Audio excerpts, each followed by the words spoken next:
अस्सलामुअलैकुम, वेलकम है आप सभी का इस नई वीडियो में। तो ये वीडियो जेके बोपी बीएससी नर्सिंग, पैरामेडिकल और बीएससी टेक्नोलॉजी कोर्सेज के जितने भी बच्चे हैं उनके लिए बहुत ही ज़्यादा इंपॉर्टेंट रहने वाला है। आप सभी जानते हैं कि जेके बोपी ने आपका जो रिजल्ट है वो कुछ टाइम पहले यहाँ पे डिक्लेयर किया है। करेक्शन विंडो आपका 3 जून तक ओपन था। होपफुली किसी बच्चे के फॉर्म में कोई अगर मेजर माइनर करेक्शन होगा, उसने वो करेक्शन बोपी ऑफिस जम्मू या श्रीनगर विजिट करके उसको कंप्लीट एडिट या जो भी करेक्शन होगा वो करवाया होगा। अब अगर उसमें आपका फिर से कोई करेक्शन रह रहा है तो कोई उतना बड़ा मसला नहीं है। लाइक आपके नेम में अगर थोड़ा माइनर वेरिएशन है तो कोई इशू नहीं है, लेकिन अगर पूरा गलत है तो बेहतर है उसको ठीक करके जाना। और उसके अलावा अगर कैटेगरी में कोई बड़ा वेरिएशन है, लाइक आपके पास एसटी कैटेगरी है लेकिन फॉर्म में आपने एससी कैटेगरी मेंशन करी है और एडमिट कार्ड पे भी आपको एससी कैटेगरी ही आई है, तो ये एक इशू बन सकता है। क्योंकि कल को जब आपको काउंसलिंग में सीट मिलेगी वो एससी कैटेगरी में सीट मिलेगी। जब आप वेरिफिकेशन के लिए जाएंगे कॉलेज में एडमिशन के लिए, वहां पे आपके पास एससी कैटेगरी होगी नहीं, तो उस टाइम आपका एडमिशन कैंसिल हो जाएगा। तो इस कंडीशन में अगर किसका ये कैटेगरी का मसला है, इसको please and please as soon as possible correct करवा लेना, इसको एडिट करवा लेना। करेक्शन विंडो ओपन था और होपफुली आप लोगों ने कराया भी होगा। अगर अभी तक नहीं कराया है तो विंडो तो अब क्लोज हो चुका है, लेकिन फिर भी आप ओपी ऑफिस जाके वहां पे उनके साथ बात कर सकते हैं। ये चीज आप करेक्ट करवा लेना।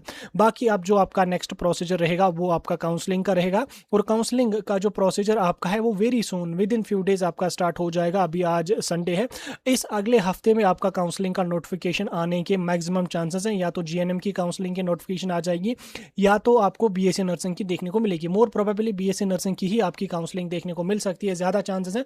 बाकी बोर्ड वाले डिसाइड करेंगे कि जीएनएम की करेंगे या बीएससी की करेंगे। जिसकी भी होगी इस हफ्ते आपको काउंसलिंग की नोटिफिकेशन देखने को मिल जाएगी। अब इस बार नीट का भी कोई मसला है नहीं। नीट का भी पेपर अभी फिलहाल 21 जून को है, उसके बाद लगभग 1 डेढ़ महीने के बाद रिजल्ट आ जाएगा। फिर उसका काउंसलिंग का सेशन चलेगा, वो लगभग सितंबर तक प्रोसेस चलेगा। तब तक जेके वो भी अपना सारा का सारा प्रोसीजर काउंसलिंग्स का खत्म कर लेगी। 2 से 3 राउंड बीएससी नर्सिंग के भी हो जाएंगे, बाकी कोर्सेज के भी 2 2 3 3 राउंड काउंसलिंग के हो जाएंगे। और काउंसलिंग आपकी ऑनलाइन होती है तो आपको फिजिकली कहीं पे जाने की कोई भी जरूरत नहीं है। पिछले सालों में काउंसलिंग काफ़ी ज़्यादा डिले होती थी क्योंकि इनका पहले एनएमसी का प्रेशर होता था कि नीट का पहले काउंसलिंग का प्रोसीजर खत्म कर लो, स्टेट कोटा का।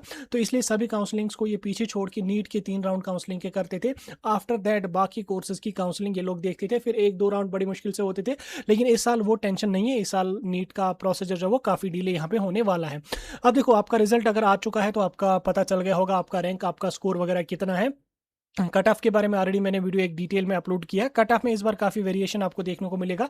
लास्ट ईयर के हिसाब से इस साल का कट ऑफ काफ़ी हाई जाएगा। भले ही आप कहीं से कोई वीडियो देख लो, कहीं से कुछ भी किसी पर्सन से भी पूछ लो, वो बोल रहा है कि इस इतने कम मार्क्स पे आपको कॉलेज मिलेगा, इतने कम मार्क्स पे आपको ओपन मेरिट में ये सीट मिलेगी, उसमें वो सीट मिलेगी। बिल्कुल झूठ बोल रहे हैं। कट ऑफ काफ़ी हाई जाएगा, ये आप मेरे से लिख के ले लो। आप खुद भी अपना रैंक वगैरह चेक कर लो, सीट मैट्रिक्स देख लो। ओपन मेरिट का तो बहुत पीक पे जाएगा, बाकी कैटेगरीज का भी काफ़ी हाई कट ऑफ जाएगा। लास्ट ईयर के हिसाब से हर कैटेगरी में कट ऑफ बहुत हाई जाएगा, चाहे ईडब्ल्यूएस हो चाहे आपका कोई भी कैटेगरी हो। तो उनका जो लास्ट ईयर का कट ऑफ गया था उस हिसाब से इस साल का कट ऑफ बहुत हाई जाएगा। बहुत सारे लोग बता रहे हैं कि लास्ट ईयर का कट ऑफ हमने एनालाइज करा, उसमें इतने मार्क्स वाले बच्चों का स्कोर पे सीट मिली है, तो चलो इस साल 5 मार्क्स और एक्स्ट्रा अगर जाएगा तो इतना जाएगा। वैसा नहीं होता है, ठीक है। आप इस साल का रिजल्ट चेक कर लो, इस साल का सीट मैट्रिक्स चेक कर लो, कट ऑफ बहुत हाई जाएगा। इसमें कोई ऐसी नहीं है कि मैं आपको मतलब आपको थोड़ा दिलासा देने के लिए बोलूंगा कि हाँ आपको 80 मार्क्स पे गवर्नमेंट सीट आसानी से ओपन मेरिट में मिलेगी। बिल्कुल गलत है, कट ऑफ काफ़ी हाई जाएगा।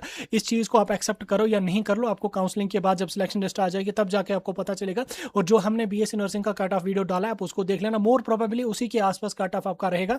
बीएससी नर्सिंग का मैंने अपलोड करा है और मैं कोशिश कर रहा हूँ बीएससी पैरामेडिकल पे भी डालने की, क्योंकि बीएससी पैरामेडिकल में बहुत सारे कोर्सेज हैं और उसमें कुछ कोर्सेज का हाई कट ऑफ जाता है। जैसे उसमें अगर आप ऑपरेशन थिएटर का देख लोगे, एनेस्थीसिया का देख लोगे, उनमें कट ऑफ हाई जाता है। या रेडियोलॉजी का देख लोगे, उसमें सभी पैरामेडिकल के कोर्सेज में से बीएससी रेडियोलॉजी का कट ऑफ बहुत हाई जाता है, उसके बाद ऑपरेशन थिएटर एनेस्थीसिया का जाता है, उसके बाद बाकी कोर्सेज का जो है वो थोड़ा थोड़ा करके कम कम जाता है। ये 2 3 कोर्सेज हैं जिनमें काफ़ी हाई जाता है। इसके अलावा एमएलटी में भी कट ऑफ ज़्यादा जाता है, लेकिन एमएलटी की बहुत सारी सीट्स अवेलेबल है, ठीक है। एमएलटी की बहुत सारी सीट्स अवेलेबल है, उसमें अगर ज़्यादा बच्चे जाएंगे भी तो भी उतना पीक पे कट ऑफ नहीं जाएगा जितना बीएससी रेडियोलॉजी का जाता है। बीएससी रेडियोलॉजी के बहुत कम कॉलेजेस हैं, बहुत कम सीट्स हैं, आई मीन कॉलेजेस नहीं, आई मीन सीट्स हैं, तो उसमें कट ऑफ आपका ज़्यादा जाएगा। उसी तरीके से बीएससी न्यूरोसाइंस की अगर हम बात करेंगे, वो भी 2 3 जगहों पे होता है, एक तो जीएमसी श्रीनगर, एक तो जीएमसी जम्मू, एक तो एक्सकॉम्स में होता है। तो उसमें भी कुछ ही सीट्स हैं, तो उसमें भी बहुत हाई कट ऑफ आपका जाता है। तो ये जो 2 4 कोर्सेज हैं बीएससी पैरामेडिकल के, अच्छे अच्छे कोर्सेज हैं। जैसे आपका मैंने बोला ऑपरेशन थिएटर एनेस्थीसिया है, आपका एमएलटी रेडियोलॉजी है, आपका न्यूरोसाइंस है, ये 4 5 कोर्सेज हैं, इनमें कट ऑफ काफ़ी हाई जाता है। इसके अलावा बाकी के जो इसमें कोर्सेज बचते हैं उनमें कट ऑफ थोड़ा सा कम जाने के चांसेस रहते हैं, जिसमें आपका फिर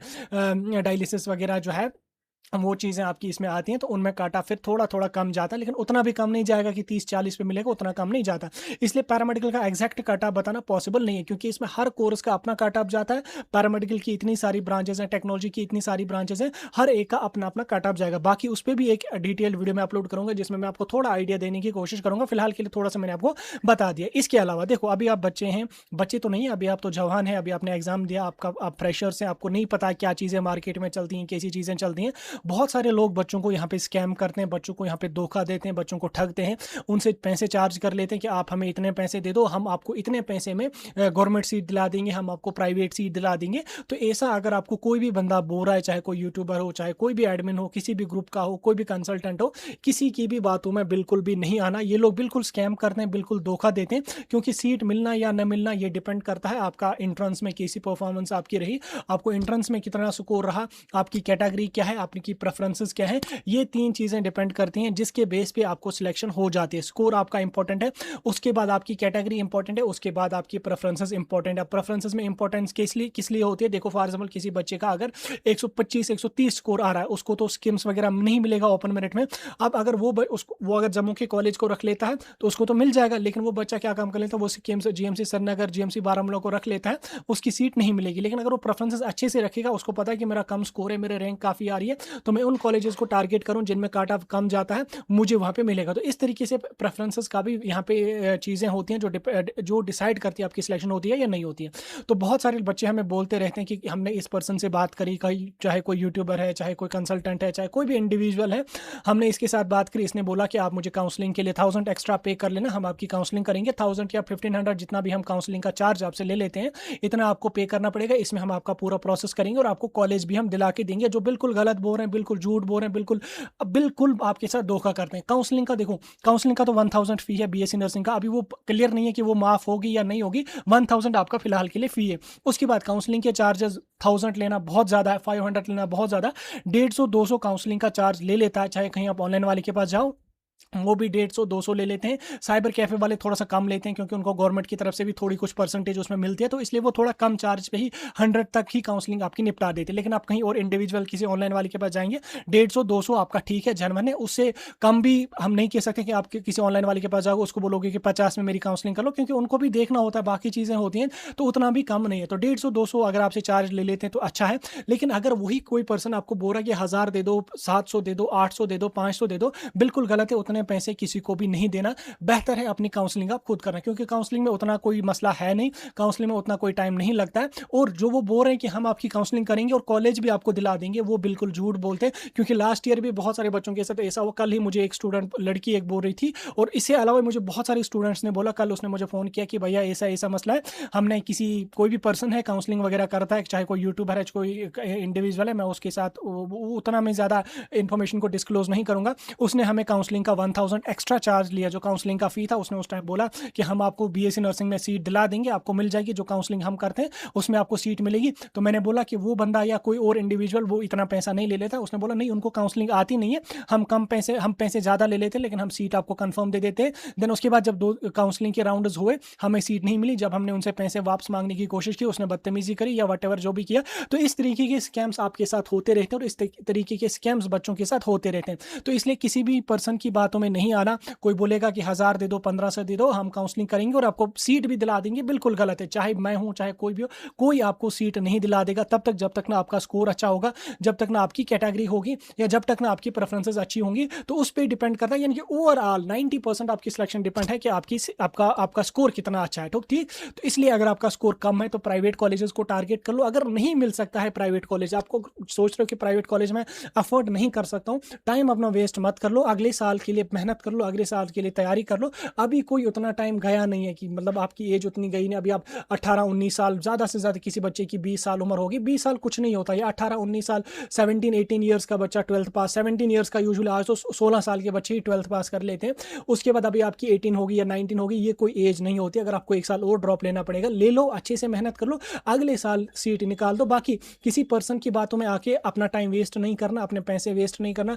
कोई आपको सीट नहीं दिला सकता, चाहे चाहे प्राइवेट हो, गवर्नमेंट हो, सेमी गवर्नमेंट सीट हो, कोई अपने बाप के खाते से आपको सीट दिला नहीं सकता है। जस्ट वो आपसे पैसे ठगेंगे, उसके बाद काउंसलिंग खत्म होगी, वो फुर हो जाएंगे और आपको मिलेगा नील बटा सन्नाटा, अपना इधर के रहोगे ना उधर के रहोगे। इसलिए अगर आपका स्कोर ज्यादा अच्छा है तो गवर्नमेंट कॉलेजेस को टारगेट कर लो, कम अच्छा है प्राइवेट कॉलेजेस को टारगेट कर लो, और कम अगर आपका है, आपको लग रहा है कि नहीं हो पाएगा मेरे से, तो फिर अगले साल के लिए मेहनत कर लो, अगले साल के एग्जाम के लिए तैयारी कर लो। बाकी किसी भी इंडिविजुअल, किसी भी पर्सन, किसी भी यूट्यूबर की बातों में नहीं आना, किसी भी पर्सन को इस बात को लेके पैसे नहीं दे देना कि वो मुझे सीट दिला देगा, वो मुझे ये करेगा, वो मुझे वो करेगा। किसी के बाप के खाते से यहाँ पे सीट नहीं निकलती है, ये सीटें किसी के घर के आंगन में उगती नहीं है कि वो उठा के आपको सीट दे देगा। ये पूरा का पूरा डिपेंड करता है कि आपकी कैटेगरी क्या। पहले तो टेलीग्राम से बहुत सारे बच्चे कॉल करते रहते, इसलिए यहाँ पे आपको कॉल भी देखने को मिल रही होगी।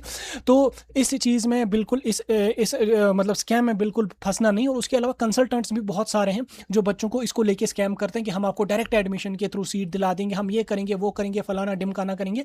कुछ नहीं कोई करता है, कोई कुछ भी नहीं करता है। डायरेक्ट एडमिशन में आपको तब सीट मिलेगी जब काउंसलिंग के बाद सीटें वैकेंट रहेंगी। और अगर इस साल 3 राउंड काउंसलिंग के हो गए तो मुझे नहीं लगता कि डायरेक्ट एडमिशन तक बात पहुंचेगी, सीटें मैक्सिमम से मैक्सिमम फिल हो जाएंगी, तो वहां तक बात पहुंचने के चांसेस ही आपके नहीं रहेंगे। बाकी किसी को भी इस चीज को लेके पैसे नहीं देना कि वो मुझे सीट दे देगा, या कोई कंसल्टेंट आपको बोलेगा कि मैं डायरेक्ट एडमिशन के थ्रू सीट दिला दूंगा, कोई नहीं दिला सकता है। ये बाद में काउंसलिंग जब खत्म होती है उसके बाद जेके नर्सिंग एंड पैरामेडिकल काउंसिल एक नोट्स इशू करता है एडमिशन का, फिर कॉलेज वाले इंडिविजुअली एडमिशन नोटिफिकेशन निकालते हैं, आप वहां पे फॉर्म भरेंगे, आपके 12th के मार्क्स अच्छे होंगे आपको सीट मिलेगी, नहीं होंगे अच्छे नहीं मिलेगी। गवर्नमेंट में तो आपका बोपी ही मांगा जाएगा, बीएससी नर्सिंग में, पैरामेडिकल के लिए भी 12th मांगा जाता है, तो कोई सीट आपको दिला नहीं सकता। ओवरऑल मेरे कहने का ये मतलब है, कहीं पे अपने पैसे जाया नहीं करना, अपने बाप के अपने पैसे जाया नहीं करना। इंडिविजुअली जो भी प्रोसीजर होता है वो आप कर लेना, खुद से कर लेना, या जहां से कहीं करवा लोगे चार्ज को भी देख लेना।